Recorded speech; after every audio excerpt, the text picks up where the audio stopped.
une fois de plus sur le plateau In Studio où nous sommes en train d'étudier ensemble ce qu'est la foi, comment fortifier notre foi, comment exercer notre foi, comment marcher par la foi afin d'être des fils de Dieu qui marchent dans la victoire. Parce qu'on a vu que c'est ce qui triomphe du monde, notre foi. Dieu nous a appelés à triompher. Dieu nous a appelés à vaincre les obstacles, les épreuves, les problèmes. Tout ce que le diable nous jette, nous met dans les pattes, Dieu nous a appelés à le vaincre. Et c'est quand Dieu est glorifié, quand vous et moi nous marchons dans la victoire. Amen. Oh, le Père est content, ça le glorifie.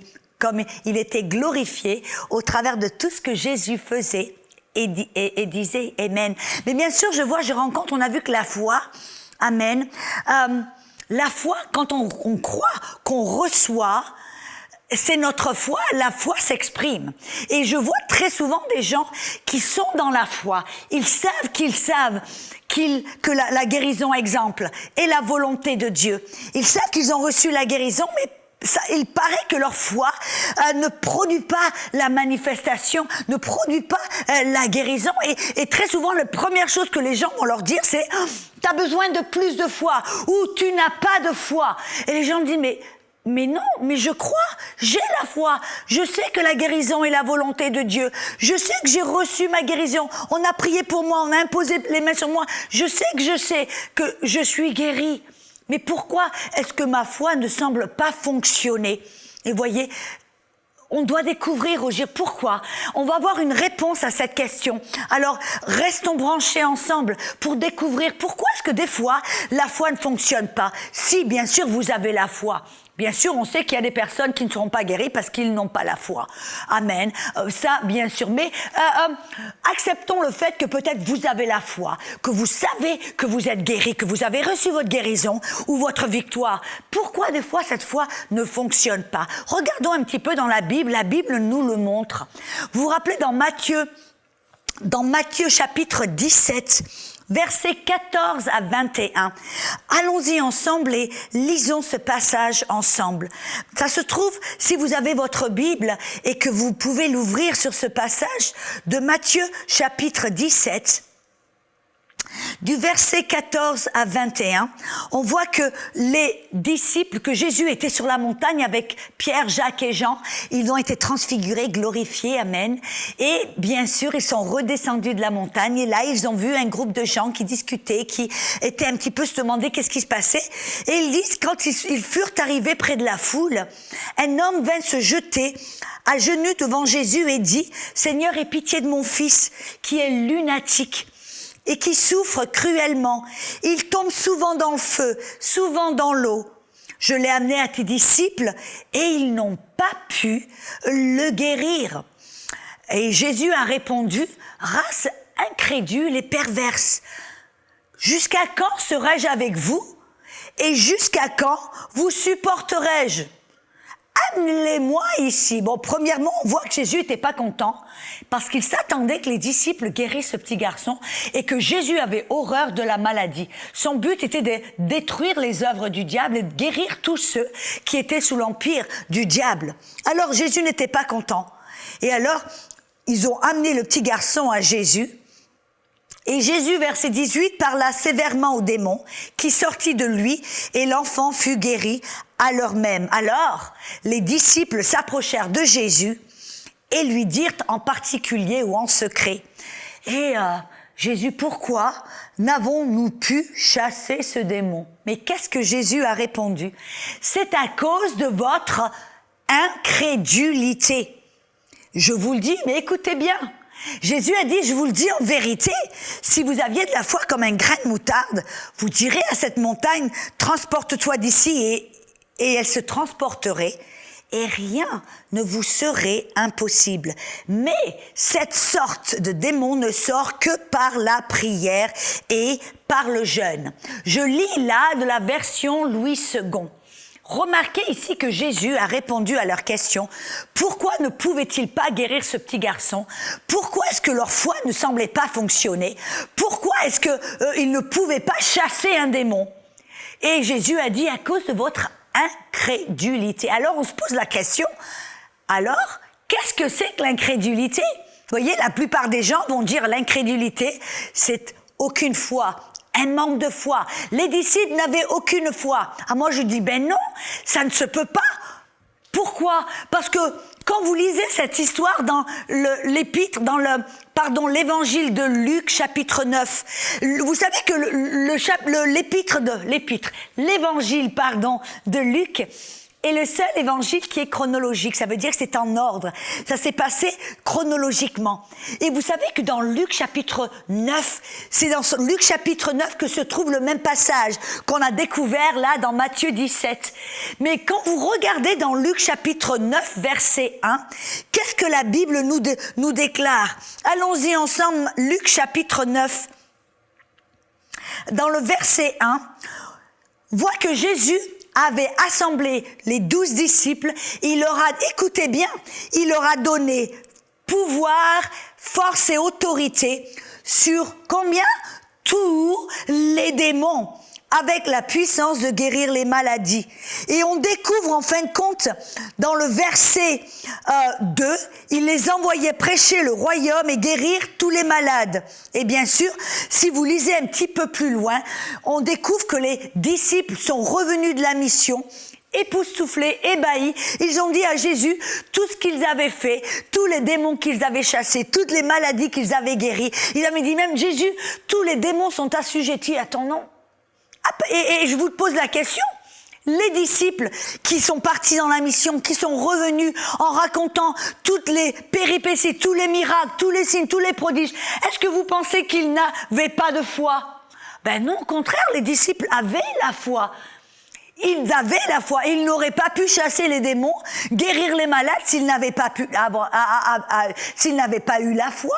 Et vous savez que quelques versets plus tard, maintenant ils sont au bas de la montagne, ce papa leur amène un petit garçon qui a un démon, et c'est un démon qui se manifeste, qui est un démon épileptique. Et ce petit garçon avait été épileptique. Et là, on découvre que les disciples qui étaient revenus de la mission, qui avaient chassé tous les démons, qui avaient guéri les malades, là, ne pouvaient pas chasser ce démon. Ils ne pouvaient pas guérir ce petit garçon. Et là, Jésus dit, à cause de votre incrédulité. Alors, je vous dis tout de suite que l'incrédulité n'est pas un manque de foi. Les disciples avaient la foi. Et on voit même dans Marc la même histoire. Dans Marc chapitre 9, alléluia, Marc chapitre 9, quand le papa va avec le petit garçon et qui dit, Jésus, j'ai amené mon petit garçon à tes disciples, ils ne pouvaient pas le guérir. Viens à mon secours. Si tu peux faire quelque chose, aie miséricorde, aie pitié de nous, viens à notre secours, aie compassion. Et Jésus a dit, non, c'est pas si je peux, mais si tu peux croire. Et alors le papa s'est écrié vers Jésus, il a dit, je crois, mais viens au secours de mon incrédulité. Et Jésus ne l'a pas corrigé. Vous savez qu'est-ce que ça nous montre? Que c'est possible d'avoir de la foi et de l'incrédulité en même temps. On voit l'incrédulité, qu'est-ce que c'est? Ce n'est pas un manque de foi. On voit dans la parole que le papa a dit à Jésus, mais je crois ou j'ai la foi, mais viens au secours de mon incrédulité. Et donc le papa avait là la foi, mais il avait aussi de l'incrédulité. On a vu que les disciples avaient la foi puisqu'ils avaient chassé les démons, guéri les malades, mais apparemment Jésus leur a dit, vous ne pouviez pas guérir ce petit garçon parce que vous avez aussi de l'incrédulité. Et il y a ceux qui disent, bon oui, l'incrédulité, bon peut-être que tu as de la foi, mais c'est un tout petit peu de foi.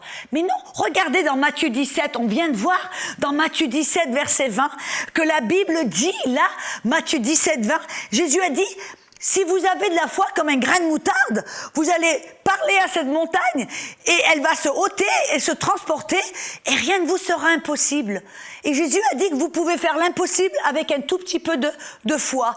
Donc on voit là que l'incrédulité, ce n'est pas un manque de foi ou un tout petit peu de foi. Alors, qu'est-ce que c'est l'incrédulité? Alors on va le découvrir ensemble. Qu'est-ce que c'est l'incrédulité? D'abord, qu'est-ce que c'est la foi? La foi, c'est une force positive qui va ôter la montagne, bouger la montagne ou ôter le problème, n'est-ce pas? Et vous savez, qu'est-ce que c'est l'incrédulité en fin de compte? L'incrédulité, c'est une force négative qui va attaquer votre foi pour non seulement l'annuler et l'arrêter, mais pour la mettre à l'inverse. Exemple, vous savez, dans le grec, la parole foi, c'est la parole pistis. Mais dans le grec, vous savez, quand on trouve, il y a un préfixe que des fois se trouve devant un mot, devant un verbe. C'est le préfixe a ou an qui veut en fin de compte annuler l'action, annuler la parole. Dans ce cas-là, la foi, c'est pistis. L'incrédulité, vous le devinez, c'est pistia. Pistia. En français, qu'est-ce que c'est par exemple? On peut faire quelque chose. Si vous mettez le préfixe de, vous le placez devant le verbe faire, ça devient défaire. Qu'est-ce que ça veut dire? Vous faites quelque chose, après, vous arrêtez l'action et vous la défaisez. Ça se défait. Ça veut dire que l'action est arrêtée, annulée, et qu'elle est mise à l'envers, façon de parler. Vous pouvez, par exemple, nouer vos lacets. Vous les nouez, il y a un beau nœud. Après, vous les dénouez. Ça veut dire que vous mettez cette action à l'envers. Et en fin de compte, l'incrédulité, qu'est-ce que c'est? C'est vous avez la foi, mais il y a une force négative qui va aller contre votre foi pour non seulement l'annuler, l'arrêter, mais pour faire en sorte que elle va faire marche arrière. Et dans ce cas, par exemple, vous vous rappelez de Pierre qui avait la foi parce qu'il a marché sur l'eau. Vous êtes d'accord, n'est-ce pas? Pierre avait la foi. Mais qu'est-ce qui s'est passé tout d'un coup? Il marchait sur l'eau et il a regardé, il a vu les vagues, il a senti le vent, il a senti l'eau. Tout d'un coup, qu'est-ce qui s'est passé? Il a regardé autour et il a coulé. Vous voyez, il avait la foi. Mais qu'est-ce qui s'est passé? Il y a de l'incrédulité qui est venue et qui a non seulement annulé sa foi, mais tout d'un coup, il a coulé. Et l'incrédulité est une force négative qui va aller contre votre foi pour l'arrêter, l'annuler, la mettre à l'envers. Vous voyez que on trouve très souvent que les gens disent « Ouais, ta foi ne marche pas, tu as besoin de plus de foi. » Non, vous n'avez pas automatiquement besoin de plus de foi. Vous avez simplement, Jésus a dit un tout petit peu de foi comme un grain de moutarde est suffisant. Non, on n'a pas besoin de plus de foi. On a besoin de se débarrasser de l'incrédulité qui est une force négative qui va arrêter votre foi, l'empêcher de produire cette manifestation. Alléluia. Vous savez, par exemple, Jésus aussi a dû, à de maintes reprises, se débarrasser de l'incrédulité. Non pas de son, il n'avait pas d'incrédulité, mais il y avait de l'incrédulité autour. Exemple, si vous allez avec moi dans Marc chapitre 8, écoutez un petit peu, dans le verset 22 à 26, Jésus voulait guérir un aveugle. Cet aveugle, ils étaient en fin de compte dans la ville de Bethsaïda. Et écoutez ce que la Bible nous dit. Ils se rendirent à Bethsaïda et on amena vers Jésus un aveugle qu'on pria de le toucher. Et il prit l'aveugle par la main, le conduisit hors du village, puis il lui mit de la salive sur les yeux, lui imposa les mains, lui demanda s'il voyait quelque chose. Il regarda et dit « Ah ben oui, j'aperçois les hommes, mais j'en vois comme des arbres qui marchent. » Alors Jésus lui mit de nouveau les mains, lui a imposé les mains de nouveau sur les yeux. Et quand l'aveugle regarda fixement, il fut guéri et il vit tout distinctement. Et alors Jésus le renvoya dans sa maison et il lui dit « N'entre pas dans le village et ne parle à personne. » Je vous pose la question, Jésus le Fils de Dieu, afin de pouvoir guérir cet aveugle, qu'est-ce qu'il a dû faire ? Pourquoi a-t-il pris le temps de prendre cet aveugle par la main, de marcher je ne sais pas combien, peut-être 1 kilomètre, 2 kilomètres, je ne sais pas combien de distance ils ont parcouru, mais ils sont sortis hors du village. Et Jésus a dû sortir hors du village pour le guérir. Pourquoi ? Vous savez que la Bible nous révèle que Bethsaïda était une ville où Jésus a fait tellement de miracles.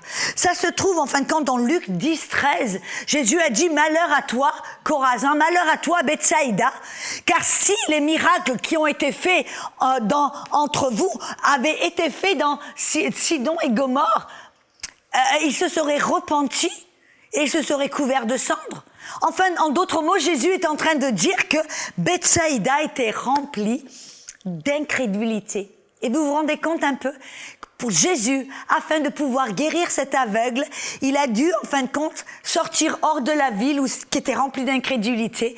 Il a dû se débarrasser ou éliminer l'incrédulité afin que sa foi puisse fonctionner. Alléluia!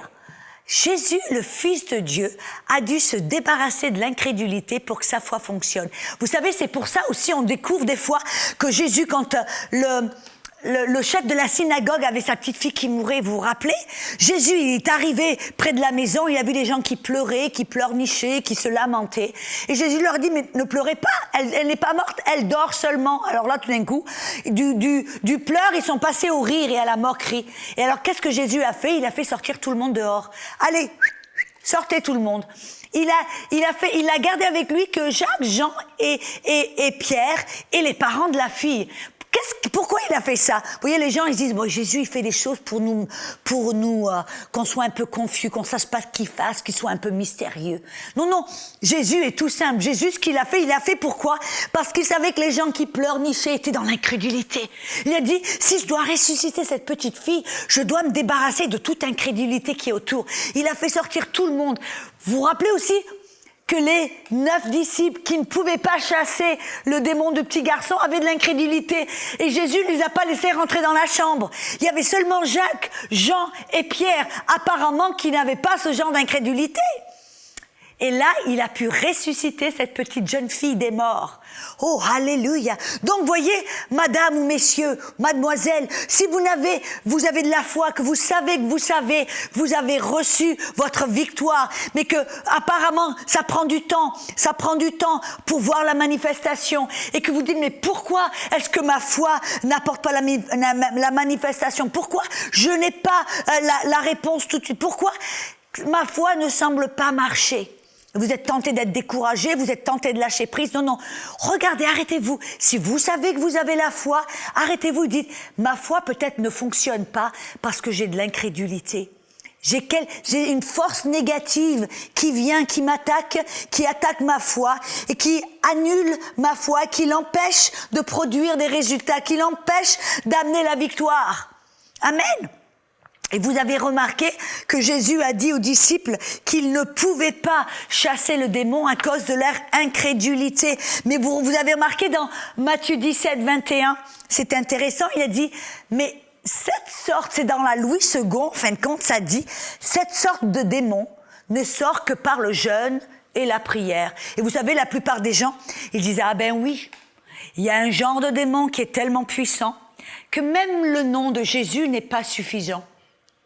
Alors on a besoin du jeûne et de la prière. Et ces gens rentrent dans les œuvres, dans leurs propres efforts pour essayer d'obtenir la victoire ou d'obtenir la guérison ou toute autre chose. Ils commencent à rentrer dans leurs propres œuvres. Et là, Jésus, ce n'est pas ce qu'il disait. Vous voyez, dans ma Bible, je lis ma Bible très souvent en anglais. Et dans ma Bible en anglais, quand ils ont pris les textes originaux qui étaient en grec et qui l'ont traduit en français ou en anglais, bon, dans ma Bible en anglais, quand ils rajoutaient une parole qui n'était pas dans le texte original, ils la mettaient, cette parole, en italique. Ça veut dire que c'était courbé. Et moi, quand j'ai lu ma Bible dans ce verset dans Matthieu 17, 21, vous savez ce que j'ai remarqué? Que cette parole, que cette sorte de démon, la parole démon est en italique. Ça veut dire que cette parole démon ne fait pas partie, n'était pas dans le grec.